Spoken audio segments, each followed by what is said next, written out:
de Derechos Humanos les da la bienvenida a la audiencia pública sobre reformas constitucionales en Colombia y su efecto sobre los derechos humanos y el derecho internacional humanitario. Me acompaña en la mesa el comisionado expresidente Felipe González. Saludamos a la digna representación de las organizaciones peticionarias, así como a la digna delegación del ilustre Estado de Colombia.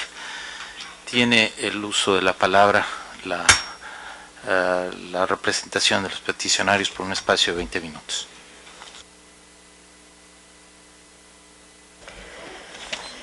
Muy buenos días, señores comisionados, señores funcionarios de la Secretaría Ejecutiva. También saludamos por conducto del señor embajador de la República de Colombia a toda la delegación del Estado colombiano. Nos encontramos en esta mesa Liliana Dávila de la Comisión de Justicia y Paz, Liliana Uribe de la Corporación Jurídica Libertad, Camilo Mejía de la Comisión Colombiana de Juristas y quien les habla, yo Mario Ortegón del colectivo de abogados Sosalvea Recepo. Y en esta audiencia nos queremos referir a 4 reformas constitucionales y legales que afectan gravemente la satisfacción de los derechos humanos en Colombia, en particular el derecho de las víctimas a la justicia. En primer lugar, me referiré a la reforma constitucional al fuero penal militar. El pasado 11 de diciembre, el Congreso de la República aprobó finalmente la anunciada reforma al fuero penal militar. Se reforman 3 artículos de la Constitución Política de Colombia, pese a las advertencias de 11 procedimientos especiales de Naciones Unidas, de la Oficina de la Alta Comisionada de las Naciones Unidas para los Derechos Humanos en Colombia, de la Alta Comisionada de Naciones Unidas para los Derechos Humanos y de la propia Comisión Interamericana de Derechos Humanos. Esta reforma contradice estos pronunciamientos en los cuales hacía énfasis en la incompatibilidad del proyecto en cuestión con el derecho a la igualdad, con el derecho a la justicia y con el principio de funcionamiento independiente de la judicatura.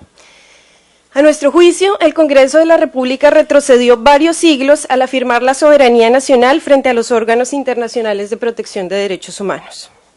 Sobre los pronunciamientos de órganos internacionales, el ponente del proyecto, el senador Juan Manuel Galán, señaló: no hemos estado dando bandazos con los comentarios que hace una organización internacional, por importante que ella sea. Comentario que refleja la importancia que en este momento le está otorgando el Estado a la comunidad internacional de derechos humanos. Esta postura fue respaldada por varios senadores y por varios miembros del Ejecutivo.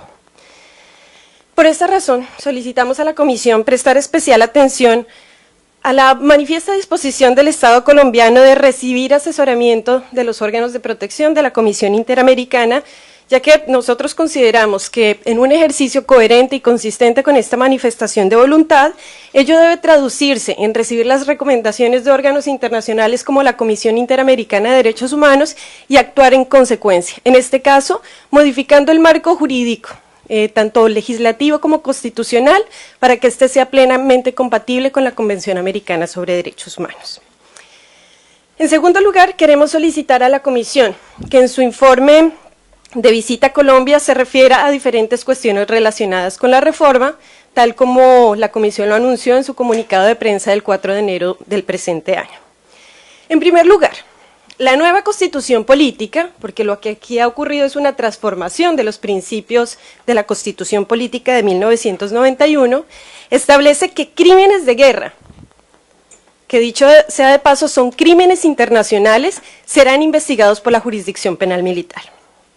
El pronunciamiento de los 11 relatores de Naciones Unidas da cuenta de algunas de las conductas que son contrarias al derecho internacional humanitario, que son calificadas como crímenes de guerra, que serán de conocimiento de esta jurisdicción castrense.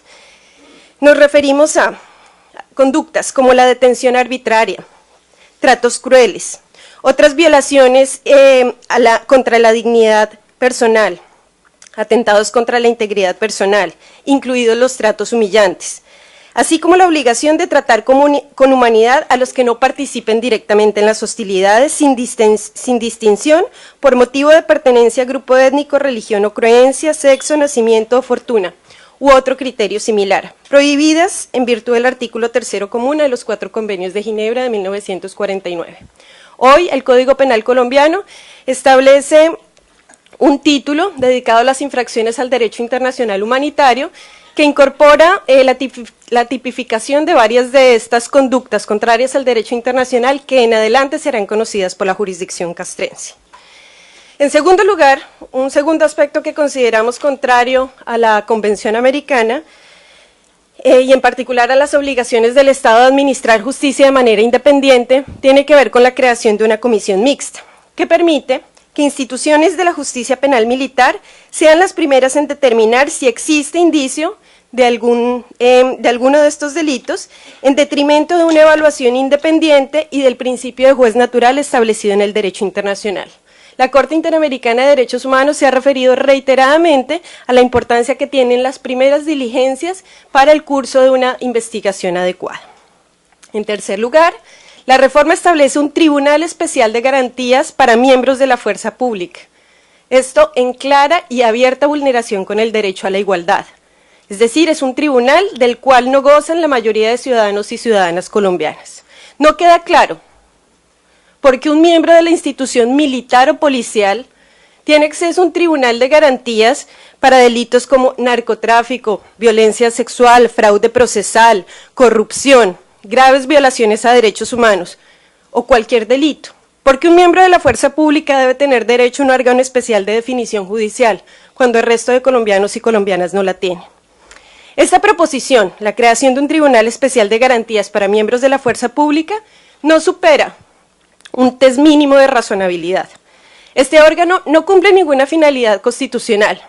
Y si existiera una finalidad constitucional que se llamara seguridad jurídica para los miembros de la fuerza pública, que no existe, igualmente este tribunal no es necesario para la realización de ningún derecho o principio constitucional y por el contrario, sí constituye un detrimento grave a otros principios y derechos constitucionales como el derecho a la igualdad, el derecho a la justicia y el derecho a ser oído por un tribunal independiente e imparcial.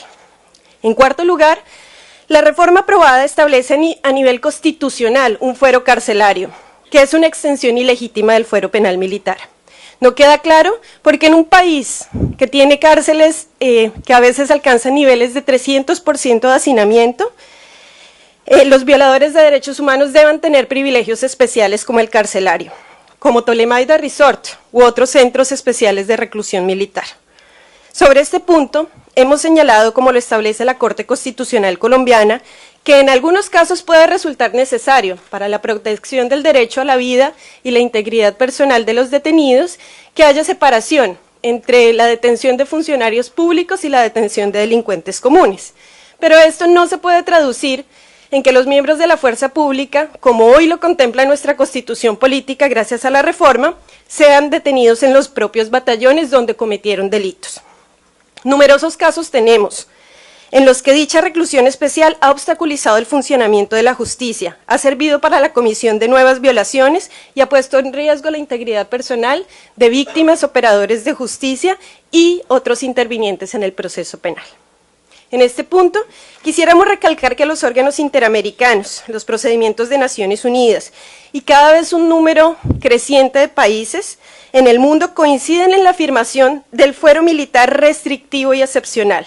Colombia va en contravía de esta tendencia. Este fuero restrictivo y excepcional debe circunscribirse, como lo han dicho todos los órganos internacionales de protección de derechos humanos, a la investigación de delitos típicamente militares. Esto es, aquellos dirigidos a sancionar faltas contra principios típicamente militares, como la obediencia, el honor, la disciplina militar. Cualquier otro tipo de extensión es una extensión que contravía el derecho internacional de los derechos humanos, en particular el derecho a la justicia. Más como en este caso, que se atribuye a la justicia castrense la investigación de crímenes de guerra concebidos como crímenes internacionales.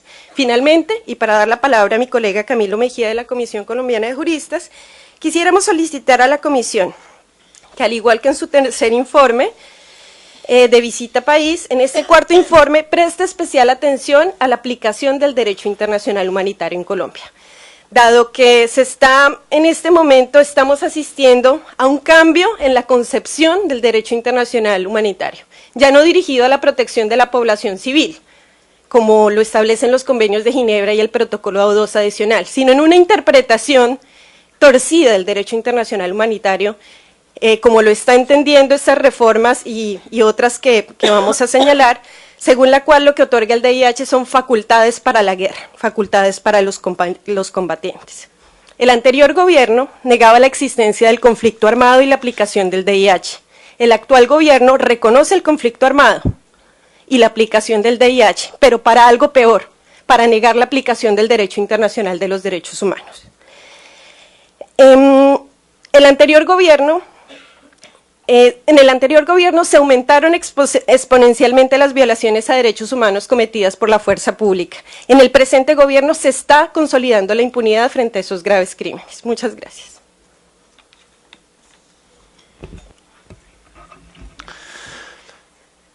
Como lo mencionaba mi colega Yomari Ortegón al principio de su exposición, yo me voy a referir al segundo grupo de medidas que abordaremos y que se refieren a lo que el gobierno colombiano ha denominado la armonización entre el derecho penal con el derecho internacional humanitario. Esta armonización se encuentra prevista, por un lado, en el proyecto a la reforma en la reforma constitucional a la justicia penal militar, que ya fue aprobada, y por otro lado, en un proyecto de ley al que le restan 2 debates para ser aprobado y que se denomina el proyecto de ley sobre derecho operacional.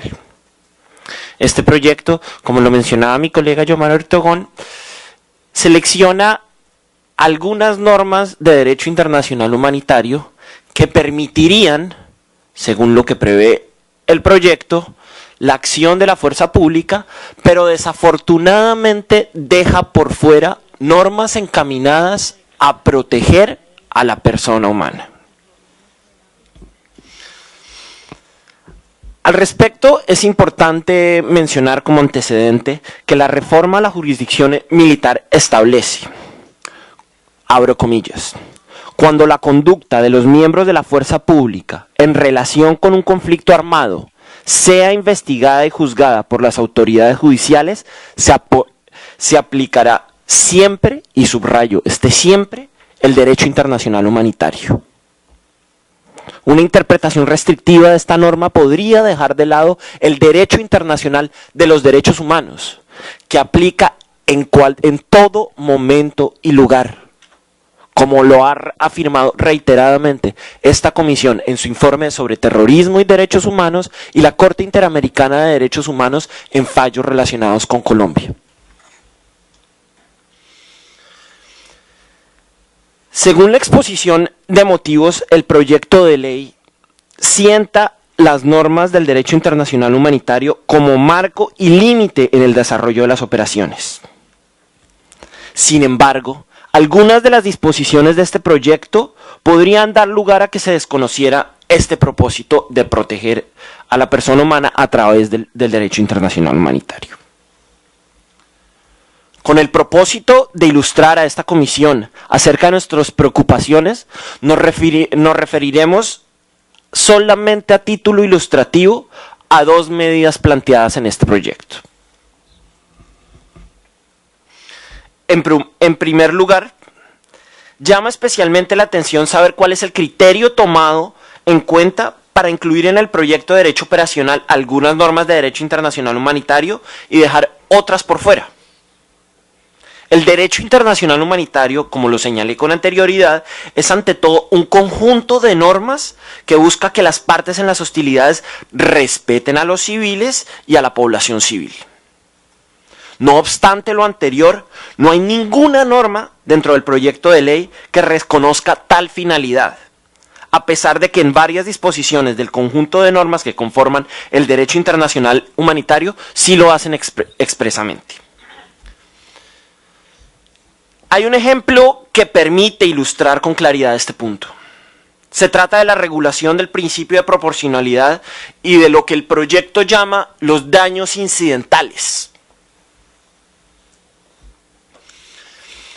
De acuerdo con el proyecto de ley, las operaciones operativos de naturaleza militar no deben causar daños en personas o bienes civiles que resulten excesivos en relación con la ventaja militar concreta y directa prevista.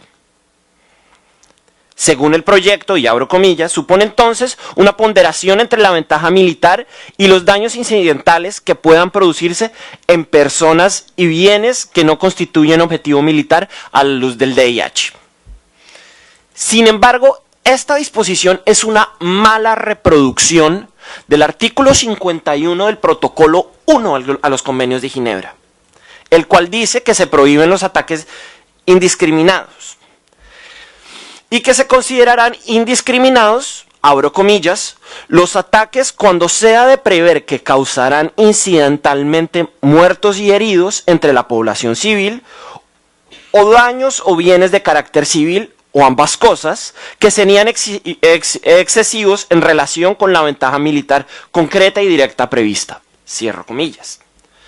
E insisto que es una mala copia porque el proyecto olvida reproducir las salvaguardas creadas para evitar que el DIH sea entendido como una habilitación para causar la muerte de civiles. En este sentido, el artículo 51 del protocolo 1 establece de manera clara, abro comillas, que la población civil y las personas civiles gozarán de protección especial contra los peligros procedentes de las operaciones militares. Cierro comillas. Esta disposición no es reproducida en el proyecto de ley sobre derecho penal. Como tampoco es reproducida la disposición que señala que ninguna de las disposiciones reproducidas en este artículo podrán interpretarse en el sentido de autorizar ataque alguno contra la población civil, las personas civiles o los bienes de carácter civil. Esta salvaguarda no se encuentra prevista en ninguna parte del proyecto de ley sobre derecho operacional, a pesar de que se encuentra prevista en el derecho internacional humanitario. El segundo ejemplo que quiero traer es que el artículo 19 del proyecto le ordena al Consejo Superior de la Judicatura nombrar jueces especializados en temas militares para conocer de los procesos ordinarios contra militares. De acuerdo con este artículo, abro comillas, el Consejo Superior de la Judicatura designará jueces especializados con especial conocimiento y experiencia sobre la doctrina militar y policial para el juzgamiento de los miembros de la fuerza pública y subrayo por presuntas violaciones a los derechos humanos e infracciones al derecho internacional humanitario, en los casos que no sea competencia de la justicia penal militar. Señor presidente y honorable comisión, estas palabras hablan por sí solas. Muchas gracias. Bueno, muy buenos días a todos y a todas. Quisiéramos referirnos ya desafortunadamente de manera muy limitada a la reforma contenida en el acto legislativo número 01 del año pasado, que se denomina en Colombia Marco Jurídico para la Paz. Este marco jurídico para la paz, desde nuestra perspectiva, termina por condensar una serie sistemática de medidas tomadas desde el año 2002, a través de las cuales el Estado viene reduciendo la investigación y el juzgamiento de graves violadores de derechos humanos. El marco jurídico para la paz concretamente establece una renuncia a la persecución penal por parte del Estado. Para ello el Congreso autoriza la renuncia frente a los casos que no hayan sido seleccionados ni priorizados, autoriza medidas de suspensión de la pena y suspensión de las investigaciones y un tratamiento diferenciado con respecto a agentes estatales.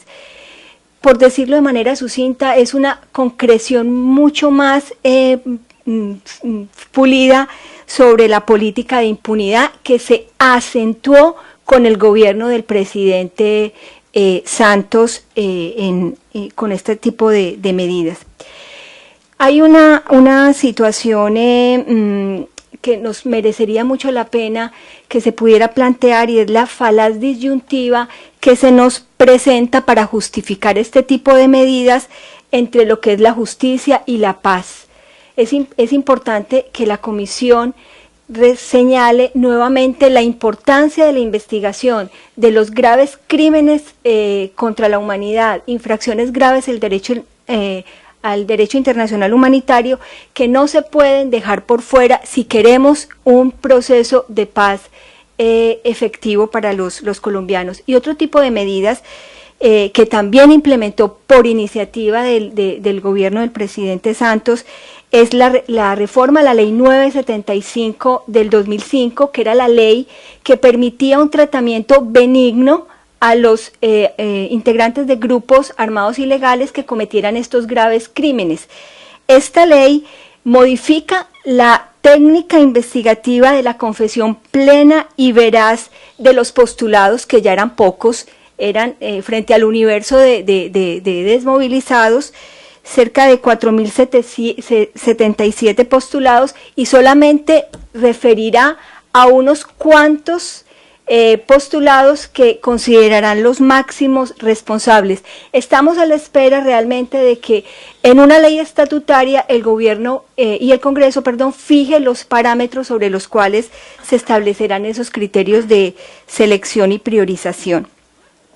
Hay aspectos interesantes de esta ley en términos de reducir procedimientos, fases de la investigación en justicia y paz, que lo habían hecho más dilatorio, pero sin embargo hay una preocupación porque se elimina el incidente de reparación de las víctimas por la vía jurisdiccional, para finalmente terminar siendo un incidente en manos de la unidad de atención a víctimas. Con preocupación, y el gobierno deberá explicar por qué se extiende de manera tan amplia estos beneficios jurídicos de rebajas sustanciales de pena al 31 de diciembre del año pasado. O sea, se permitirán nuevas postulaciones por parte del gobierno sin que haya claridades sobre quiénes se van a postular, por qué se vayan a postular, y la misma ley faculta al gobierno para que en otros periodos igualmente pueda hacerse esa postulación. Y ya para terminar, señor presidente, quisiéramos llamar la atención porque es importante que la ley fija las causales por las cuales se excluyen del beneficio del procedimiento de justicia y paz, y por ende de los beneficios a otorgar, y fija unas causales muy claras, pero desafortunadamente no permite que las víctimas y sus representantes puedan hacer uso de esa iniciativa para que se excluya los postulados, sino que la deja en cabeza de la Fiscalía, con lo cual consideramos que se restringe la participación y los derechos de las víctimas dentro del proceso penal. Muchas gracias. Gracias a las organizaciones peticionarias por su presentación. Tiene la palabra la delegación del Estado, el embajador Andrés González. Muchas gracias, señor presidente, a usted, a la señora comisionada, el señor comisionado, y gracias por convocar, junto con este ilustre grupo de profesionales, pensadores, de peticionarios, que nos congrega sobre un tema de especial importancia para nuestro país.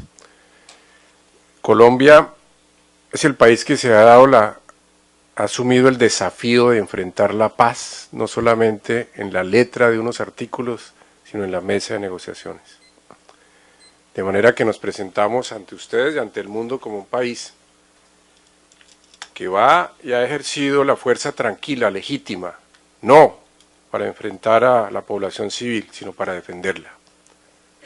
Que ha hecho uso de la fuerza legítima para evitar y erradicar el secuestro, la extorsión, el homicidio, las masacres cometidas por la guerrilla, por los paramilitares y por la mafia. Ese uso de la fuerza es para defender los derechos humanos de nuestra democracia. Y esta reforma constitucional que aquí se plantea es una reforma legítima, aprobada por un Congreso con todas las mayorías de la población colombiana, bajo el conocimiento de la Corte Constitucional, con la intervención del gobierno, de los órganos independientes como Fiscalía y Ministerio Público. El país entero está atrás de estas reformas hechas con base en el derecho y sobre la base de la legitimidad.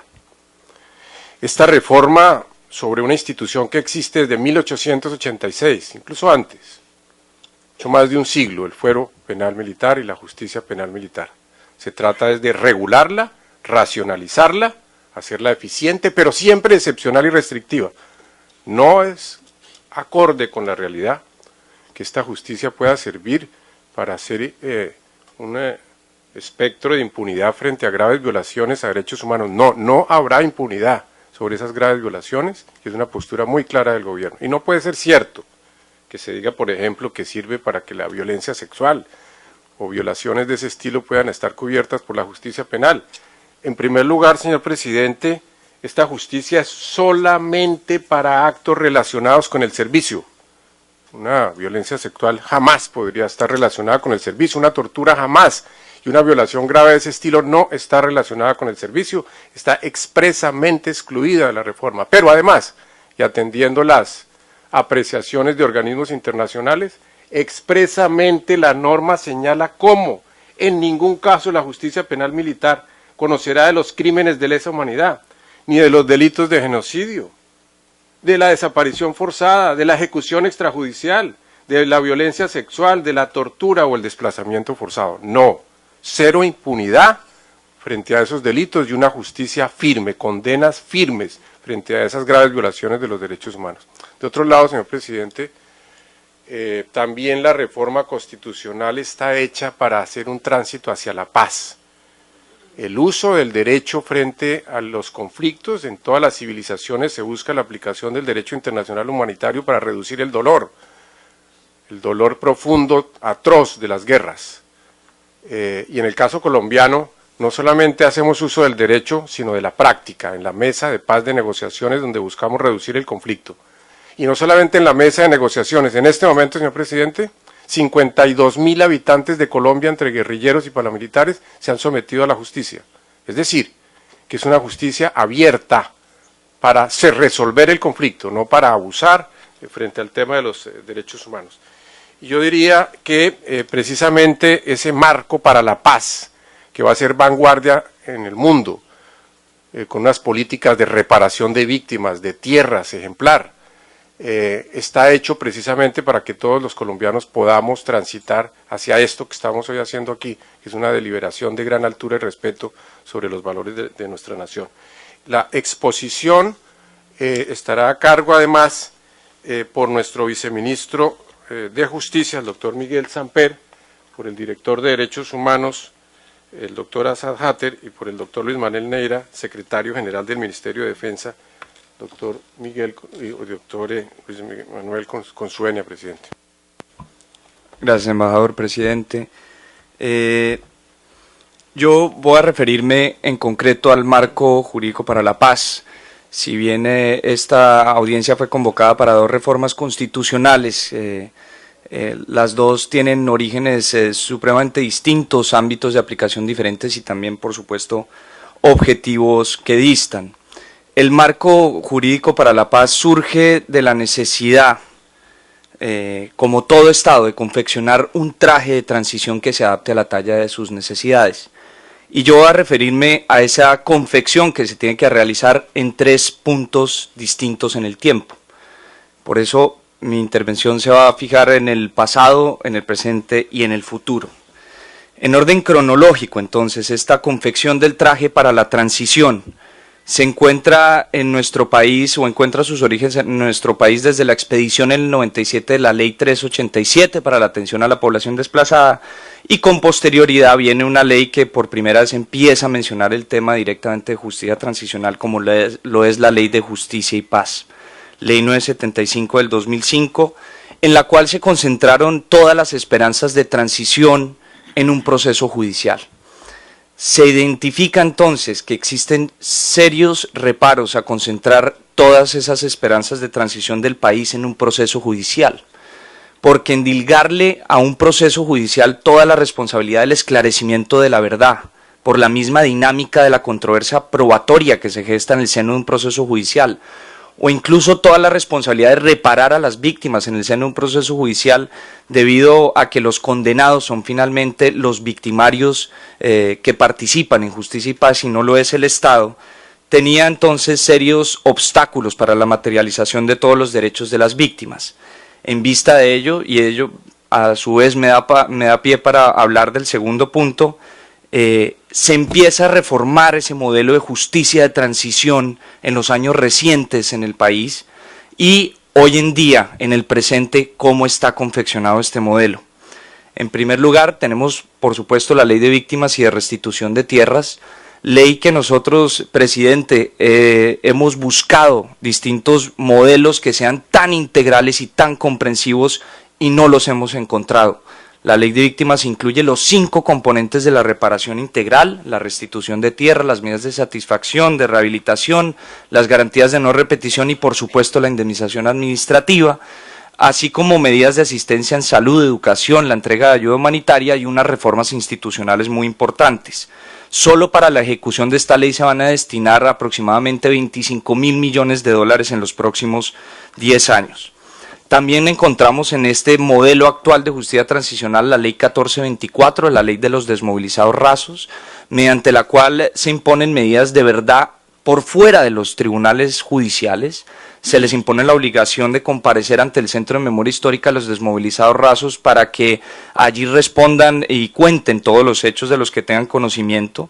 Adicional a eso, en materia de reparaciones, se les obliga a entregar todos los bienes, pero partiendo de la base que estos son los desmovilizados rasos, pues si no tienen bienes se les obliga entonces a realizar trabajo comunitario. Muy importante también la materialización de las garantías de no repetición, pues se obligan a estar incluidos dentro de su programa de reintegración y llevarlo hasta el final, y todos van a ser judicializados por el hecho de haber pertenecido a un grupo armado al margen de la ley. Y recientemente, el año pasado, viene la reforma a la Ley de Justicia y Paz. Como lo mencioné en un principio, apostarle todas las esperanzas de transición a un proceso judicial es sumamente arriesgado. En esa medida, la reforma pretende diversos aspectos, unos aspectos sustanciales y otros procesales. Frente a los procesales, es muy importante mencionar que se agilice todo el trámite de la Ley de Justicia y Paz de tal forma que tuviéramos sentencias de forma más pronta.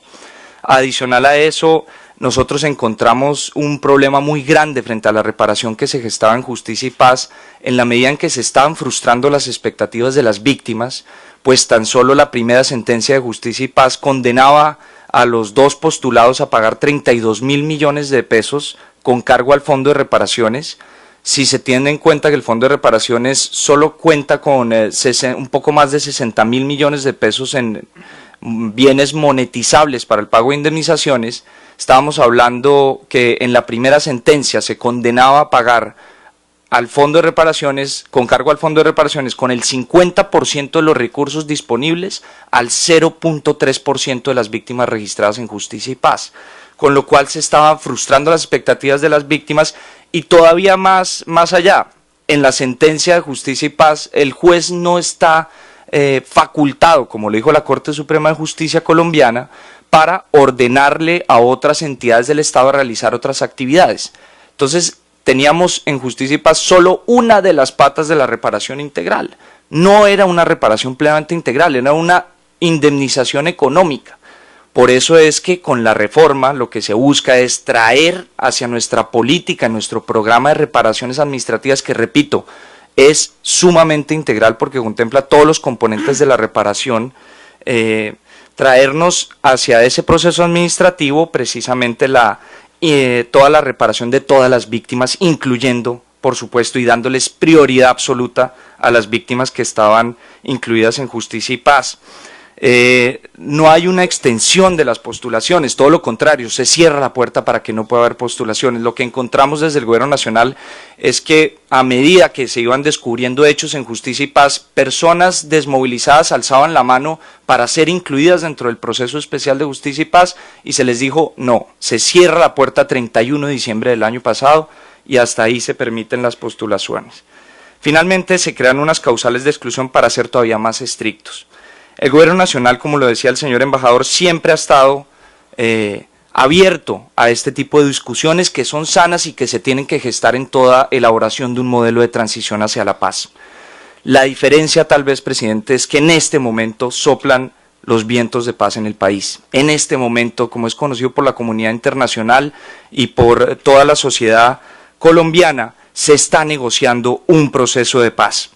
Y esto me da pie para el tercer y último punto al que me quiero referir el día de hoy. El modelo de justicia transicional ya se ha venido armando, y lo que hace el marco jurídico para la paz, la reforma constitucional para la que fuimos convocados, es precisamente ver y permitir que lo que a futuro se vaya gestando en el marco de este proceso de paz encaje armónicamente con lo que ya se ha venido estableciendo. Por eso es que el marco jurídico para la paz lo que hace es proveer una serie de herramientas que deben ser desarrolladas, y deben ser desarrolladas no de cualquier forma, sino a través de una ley estatutaria. Esta ley, presidente, tiene un grado superior a las leyes ordinarias en la medida en que requieren de unas mayorías calificadas al interior del Congreso y tienen una revisión automática por la Corte Constitucional, quien velará, por supuesto, que se ajuste a nuestra carta política y además que se ajuste a las obligaciones internacionales del país. Ahí se establecen, repito, en el marco constitucional para la paz, una serie de posibilidades. El Estado no está obligado a implementar ninguna o todas de ellas, a lo que sí está obligado es a crear una comisión de la verdad al momento en que se suscriba un acuerdo de paz. Esta serie de medidas tienen que ser seriamente condicionadas. Es cierto que se permite y se faculta para establecer la priorización y selección de casos para la investigación de los máximos responsables. Esto responde a una estrategia investigativa y de concentración de recursos que lo que propende precisamente es hacia la reducción de impunidad. La investigación de hechos inconexos, como se venía presentando en el pasado, no es una investigación que responda al número de violaciones que se cometen en un contexto de conflicto armado, ni tampoco a la forma en que operan los grupos armados al margen de la ley. Por eso es que nosotros, dentro de la reforma de justicia y paz, y el marco constitucional ahora lo permite, también se estableció que ese enfoque investigativo debe girar y debe apuntarle a desentrañar esos patrones criminales a través de los cuales se generaron las mayores victimizaciones. Precisamente la jurisprudencia de la Corte Interamericana de Derechos Humanos en el caso del Mozote y El Salvador ha establecido, sobre todo en el voto concurrente del actual presidente de la Corte Interamericana, que en contextos de transición, cuando se está saliendo de una situación de conflicto armado como es la situación colombiana, lo más recomendable es utilizar este tipo de herramientas para garantizar que no haya impunidad. Ahora, la integralidad de todos estos mecanismos es lo que va a garantizar que el tránsito hacia la paz sea hacia una paz duradera y estable. Nosotros estamos convencidos que ahora que soplan vientos de paz, repito, conseguir esa paz es difícil, pero garantizar que sea duradera y estable en el tiempo parece una tarea más que difícil e imposible. Sin embargo, dentro de esta integralidad es que nosotros concebimos un marco de justicia de transición hacia la paz solidificado, establecido sobre unos pilares sólidos, de tal forma que se garantice que los hechos violentos no se van a volver a repetir. Muchas gracias. Con su venia, presidente, voy a referirme al acto legislativo que reformó la Constitución en relación con la justicia penal militar. La iniciativa de este acto legislativo surge tras un profundo análisis al interior del Gobierno Nacional sobre las razones de la ausencia de claridad en el régimen jurídico entonces vigente, pese a que allá desde la Constitución de 1886 como antecedente constitucional inmediato se consagraba la existencia y funcionamiento de la justicia penal militar. El artículo 3 del Código Penal Militar, diversas sentencias de la Corte Constitucional, mencionaban de manera genérica y sin el detalle necesario y la precisión debida, conductas que se consideraba que rompían ipso iure el nexo causal con el servicio en las actividades militares. Además de lo anterior, se presentaba una problemática consistente en que quienes tenían que dirimir los conflictos de competencias entre jurisdicciones contaban con pocos elementos de evidencia para esclarecer en definitiva si el acto tenía o no un nexo con el servicio, y finalmente en sentencias tanto de la jurisdicción ordinaria como de la justicia penal militar se juzgaba la conducta de miembros de la fuerza pública sin aplicar el DIH cuando esto era pertinente. Es así como se determinó que debe haber un criterio en la Constitución que señalara de manera taxativa y cerrada cuáles son los delitos que quedan por fuera del conocimiento de la justicia penal militar. También se propuso la creación de un tribunal de garantías y de una comisión mixta, instituciones estas que no parten de un enfoque diferente, que parten de un enfoque diferente al que hasta ese momento se utilizaba para su funcionamiento. Se trata de pasar del escenario del simple conflicto entre jurisdicciones al de cooperación entre las mismas. Adicionalmente, la reforma previó la obligación de legislar en torno al reforzamiento de las garantías de independencia e imparcialidad de la justicia penal militar con respecto del mando institucional. En desarrollo de esa obligación, la ley estatutaria tendrá previsto un título correspondiente a dichas garantías. Adicionalmente, se presentará una ley que regulará lo referente al sistema oral penal acusatorio en la justicia penal militar, ley que dentro de los principios de la ley estatutaria regulará los temas trascendentes y puntuales para asegurar dicha independencia e imparcialidad, dotándola además de los más altos estándares para su profesionalización. De ahí la decisión gubernamental de trasladar a la justicia penal militar un presupuesto acorde con el tamaño de semejante desafío, que será ejecutado en los próximos años y que deberá apoyar decididamente la consecución de esos fines. En la práctica, se han asignado los recursos de inversión más importantes en varias décadas destinados, entre otros, a fortalecer la capacidad investigativa de la justicia penal militar, capacitar a los jueces y construir el Palacio de Justicia Penal Militar. Varias voces de diversos sectores se han expresado afirmando de manera equivocada, a nuestro juicio, que con el acto legislativo se han modificado los estándares de competencia para asumir las primeras diligencias en materia penal. Nada más alejado de la realidad, pues dicha competencia deriva directamente de lo señalado por el artículo 250 de la Constitución Política Colombiana, el cual no fue reformado por este acto legislativo y cuya interpretación en reciente fallo del 15 de noviembre de 2012, expedido por el Consejo de Estado, máxima autoridad de la jurisdicción de lo contencioso administrativo en Colombia, estableció que la competencia de los jueces penales de instrucción para iniciar la investigación se daba en todos aquellos eventos en que presuntamente pueden haber cometido delitos en el marco de operaciones propias de las fuerzas militares. Es pues claro que las afirmaciones arriba expuestas no tienen asidero legal ni real alguno y que la reforma constitucional cuestionada no modificó en ese aspecto las reglas previamente existentes. Por su parte, y en relación con las críticas que recaen sobre el Tribunal de Garantías Penales, es pertinente precisar que el mismo tiene tres grandes diferencias con los actuales jueces de garantías. Primero, es de alto nivel y debe ser colegiado. Segundo, es transversal a las dos jurisdicciones y es competente siempre que un militar o policía esté siendo investigado o acusado. Tercero, además de las funciones que normalmente corresponden a los jueces de garantías, va a controlar la acusación. Es decir, es un filtro contra acusaciones menores frente a la gravedad de los hechos de un lado o contra acusaciones frívolas y sin fundamentos de otro lado. Este tribunal responde a las siguientes realidades. 1. Una necesidad de conocimiento especializado para el control de las garantías y 2. Una necesidad de unificación de interpretación. La composición, el perfil de sus miembros y el ámbito de funcionamiento son garantía de imparcialidad, pues hace parte de la rama judicial del poder público y se encuentra sometido a sus leyes y principios. En ese orden de ideas se garantizan los derechos de las víctimas y de los procesados, lo cual se traduce en que las decisiones de este tribunal cobijan por igual a civiles y militares, en tanto sean partes del proceso penal y no está instituido para favorecer a los miembros de la fuerza pública, como erradamente se ha entendido. Es de vital importancia para Colombia que las garantías constitucionales y convencionales de las partes en los procesos penales, en que se ven envueltos los miembros de la fuerza pública, sean observadas y respetadas. En otras palabras, si hay condenas o absoluciones, que éstas sean en derecho conforme a la Constitución Política colombiana.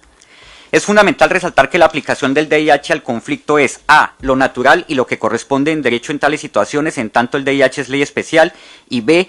Esta aplicación en nada debilita el respeto y garantía de los derechos humanos en nuestro país. La aplicación especial del DIH no va en contravía ni debilita la protección de los derechos humanos en ningún país. La reforma constitucional deja en claro que en ningún caso la justicia penal militar o policial conocerá de crímenes de lesa humanidad, delitos de genocidio, desaparición forzada, ejecución extrajudicial, violencia sexual, tortura y desplazamiento forzado. Asimismo, la reforma constitucional estableció que la Fiscalía General de la Nación, en coordinación con la justicia penal militar, analizaría e identificaría aquellos procesos que se adelantan contra miembros de la fuerza pública para determinar cuáles de ellos continuarán bajo su conocimiento, es decir, el de la Fiscalía, o eventualmente cuáles serían trasladados de la justicia penal militar a la Fiscalía General de la Nación. Algunos han señalado de manera infundada que la reforma elimina la regla que establece la competencia en favor de la jurisdicción ordinaria en caso de duda. En ninguna parte de la reforma se prevé dicha situación. Por el contrario, se quiso evitar que los procesos sean adelantados por cualquier jurisdicción bajo un manto de duda procesal relacionado con su competencia. hecho que además podría derivar en nulidades y demoras, lo cual en el fondo atenta contra el derecho a una cumplida justicia y a un juicio justo, todo ello en detrimento de víctimas y procesados. Es por esta razón que se previó la creación de una comisión mixta, no para dirimir judicialmente conflictos de competencia, sino para brindar al órgano respectivo la información necesaria para llevar adecuadamente su labor. Esta comisión, inspirada en la figura prevista en el artículo 90 del Protocolo 1 adicional de los Convenios de Ginebra, no tendrá función diferente a constatar los hechos para, a través de un informe, rendir un concepto no obligante sobre su impresión de lo sucedido y recomendar la actuación correspondiente. El Gobierno Nacional radicará en el siguiente periodo legislativo el proyecto de ley estatutaria ordenado por la reforma constitucional, el cual desarrollará los temas en ella previstos respetando en su totalidad el derecho internacional de los derechos humanos y el DIH. Muchas gracias, presidente. Gracias a la delegación del Estado por su presentación. Como se habrán percatado, desde la presentación de las organizaciones peticionarias se incorporó también a la presente audiencia la comisionada expresidenta Daina Shelton. Les preguntaría a ambas partes y de manera especial al Estado, cuando se habla de priorización y particularmente selección de casos en la reforma constitucional, esta afirmación o esto implicaría que puedan existir violaciones a derechos humanos en las cuales se renuncia a la acción penal. Esta estrategia equivaldría a una falta de investigación en algunos casos. ¿Esto podría implicar impunidad? Ya sea que estas preguntas ahora las deseen responder o en su oportunidad por escrito. También les preguntaría su opinión a ambas partes, de conformidad con el artículo 3 de la reforma constitucional. Debe entenderse que la regla en situaciones de conductas punibles por parte de miembros de la fuerza pública es que los casos sean dirimidos en la jurisdicción penal militar y excepcionalmente en la justicia ordinaria. Y si esto fuese así, el Estado estaría validando que posibles violaciones a los derechos humanos por parte de militares, pensemos conductas como detención arbitraria o tratos crueles, sean conocidas por la justicia penal militar.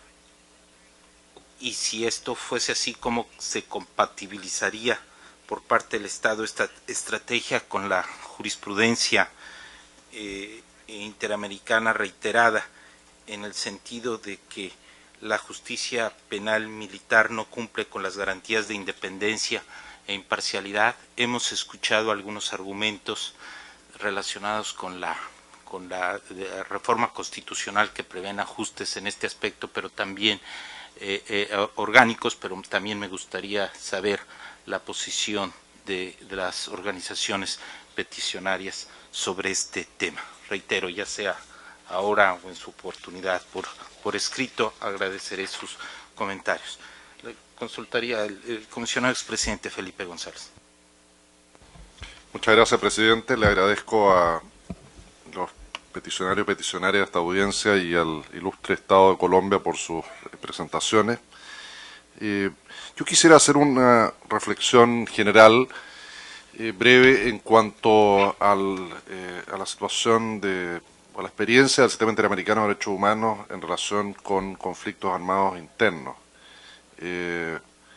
Por desgracia, hasta el día de hoy, la Comisión Interamericana y la Corte también tienen que seguir lidiando con casos provenientes de antiguos conflictos armados internos en varios países de la región, especialmente en Centroamérica,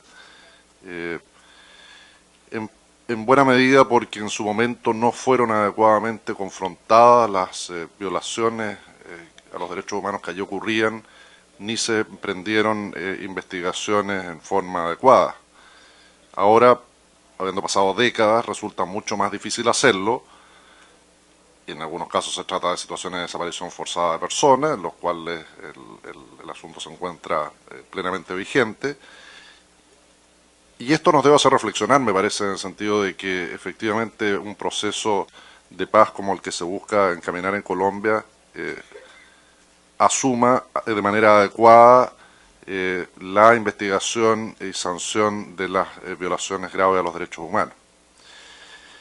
Habiendo hecho esto como una cuestión general introductoria, yo quisiera volver sobre algunos de los planteamientos que realizara la Comisión Interamericana con ocasión de su visita in loco a Colombia en diciembre pasado, más concretamente sus observaciones preliminares, y preguntarles a las partes en esta audiencia si acaso esa situación a la cual se refería la Comisión a propósito del proyecto de ley todavía se encuentra o no vigente. Por ejemplo, a la Comisión le preocupaba que en la formulación que tenía el proyecto de ley todavía, las primeras diligencias tras un presunto delito cometido por un miembro de la fuerza pública estarían a cargo de la justicia penal militar. Quisiera saber cómo queda eso en la ley. Otro aspecto mencionado en el comunicado de prensa de la Comisión es que en cuanto a la determinación de competencia, el proyecto de ley establecía que en caso de duda, excepcionalmente, una comisión mixta, integrada por representantes de la jurisdicción militar y de la civil, podrá intervenir para decidir la competencia. Y otro punto también se refería a otra preocupación que manifestaba la Comisión, era que en el proyecto de reforma constitucional se planteaba que toda conducta que pudiera ser constitutiva de un delito cometido en el marco de una operación militar sería investigada y juzgada por la jurisdicción militar con ciertas excepciones y que se aplicaría el derecho internacional humanitario exclusivamente. Entonces, esas cosas yo quisiera plantearles a las partes para que actualizaran la información con los textos en definitiva aprobados. Y también quisiera preguntar, ¿acaso ha habido pronunciamientos de la Corte Constitucional respecto a las reformas emprendidas a la Constitución? Muchas gracias. La comisionada expresidenta Daina Shelton. Thank you. I wanted to ask just one question, and it's based on what we have seen as a real evolution in the law from the sort of pre-human rights period in which humanitarian law was really lex specialis, and all violations of humanitarian law tended to fall within the military courts. And now what we've seen, not only in the inter-American system, but in general international law, is that there's been a convergence with human rights law that has also touched on questions of prosecution, impunity, etc.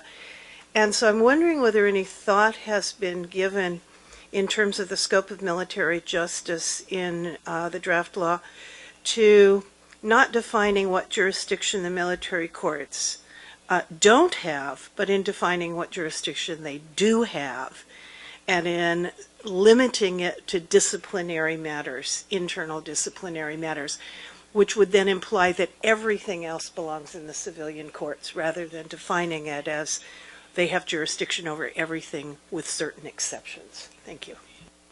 Gracias, comisionada. Estamos prácticamente concluyendo el tiempo fijado a la presente audiencia y hay muchos temas de gran interés, pero habrá oportunidad de que se sirvan complementar por escrito la información relacionada con las preguntas que se han formulado y cualquier otra complementaria que desean realizar. Asignaríamos 4 minutos a cada una de las partes, por favor.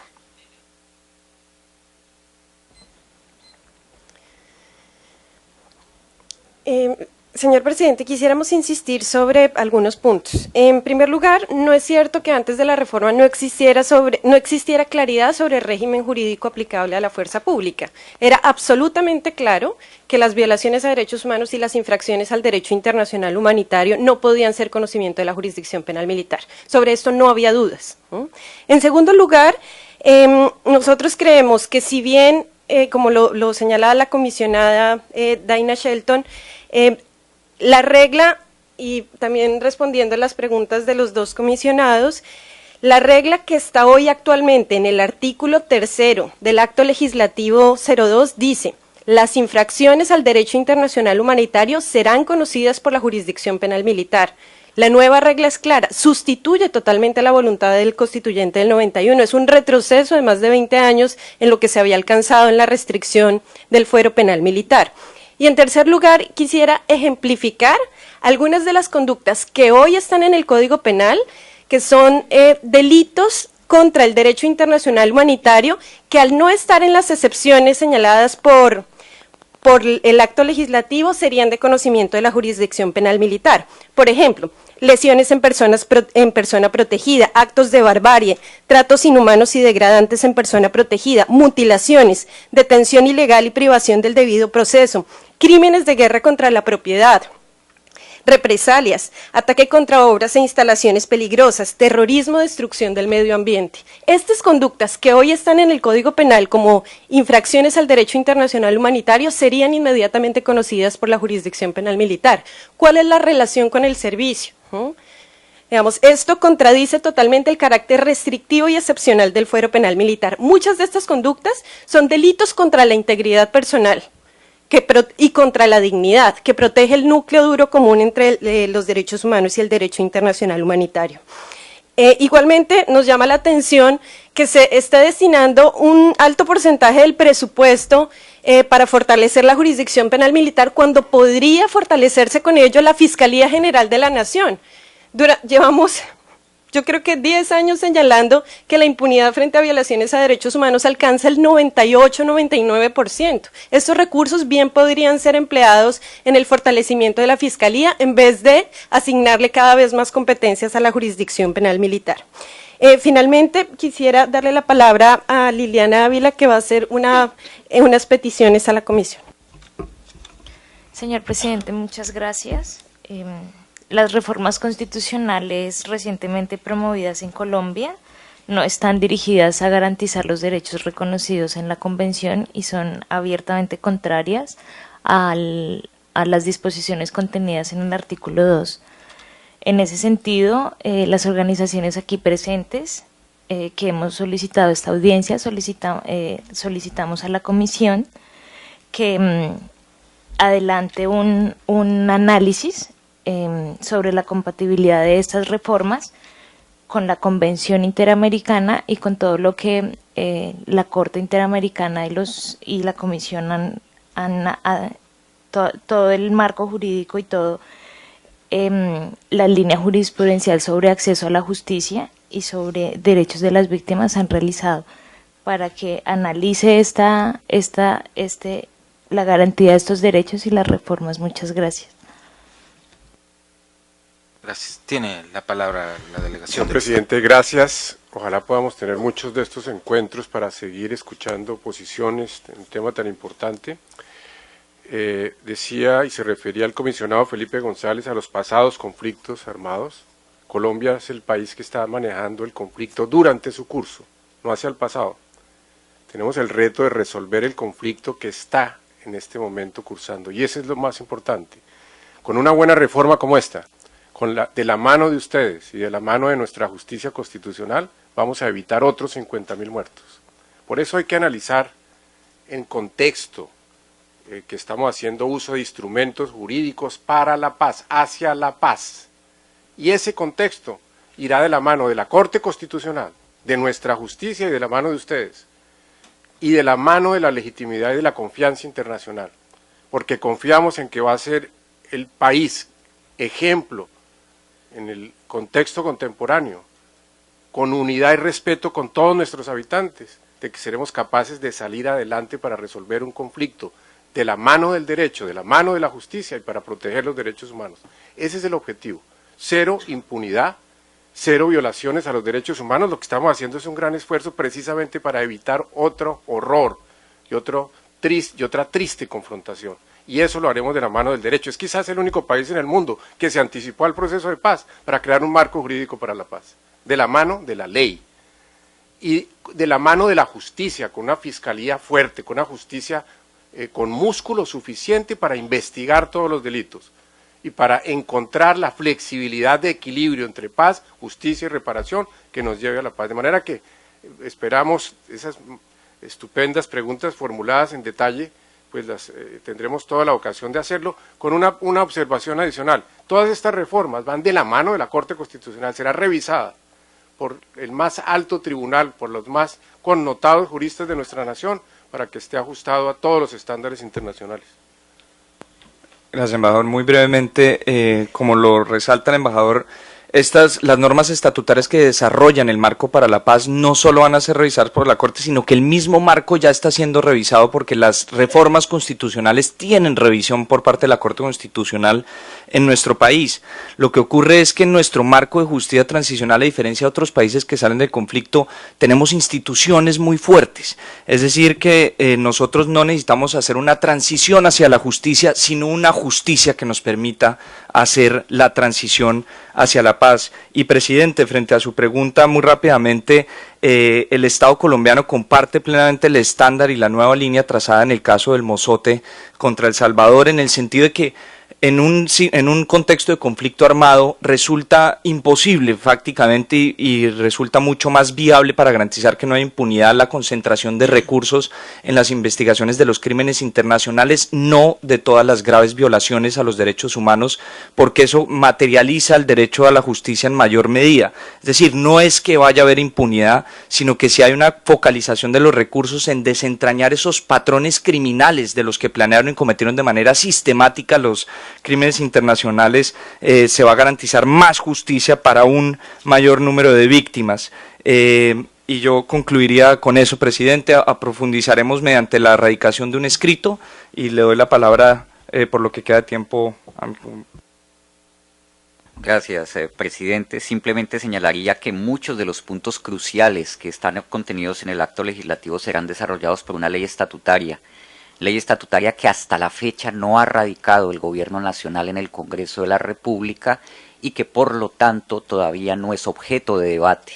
Esa ley estará acorde con las normas internacionales de VIH y de Derecho Internacional de los Derechos Humanos, y allí podrá verse con claridad cómo aspectos sobre cómo se dirimen los conflictos de competencia, sobre hasta dónde llega la competencia de jurisdicción ordinaria y de jurisdicción penal militar, sobre cómo funciona el Tribunal de Garantías y cómo funciona la Comisión Mixta, que no dirime conflictos de competencia ni tiene funciones judiciales, quedarán absolutamente claras.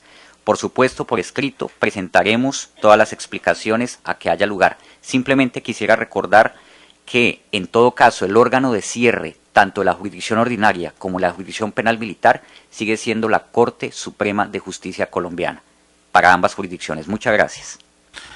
Gracias nuevamente tanto a la digna representación de las organizaciones solicitantes como a la digna delegación del ilustre Estado de Colombia por su participación en esta audiencia, la información que nos han proporcionado, y estaremos atentos a la complementaria que se sirvan aportar. La Comisión Interamericana continuará dando seguimiento y monitoreando el proceso de reformas constitucionales en Colombia y su implementación y su relación con el derecho internacional de los derechos humanos y el derecho internacional humanitario. Tomamos nota de las peticiones que se han formulado y serán también consideradas por el Pleno de la Comisión. Muchas gracias. Good morning.